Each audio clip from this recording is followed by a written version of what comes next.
100 ఏళ్ళు బతికున్నారు అంటే ఆశ్చర్యం లేదు, బతికి ఉండవచ్చు. చాలామంది 103 సంవత్సరాలు మా అమ్మమ్మ కూడా బతికింది తెలుసు.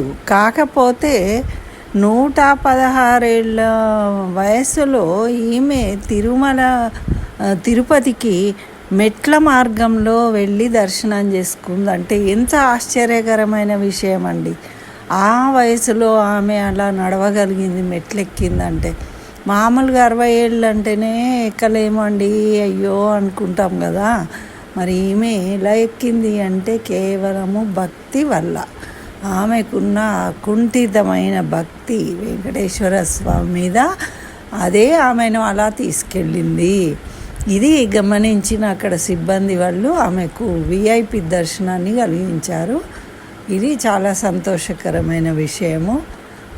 అంటే నిజమైన నిస్సంకల్పమైన భక్తి, నిస్వార్థమైన భక్తి ఎప్పుడైనా విజయాన్ని కలిగిస్తుంది.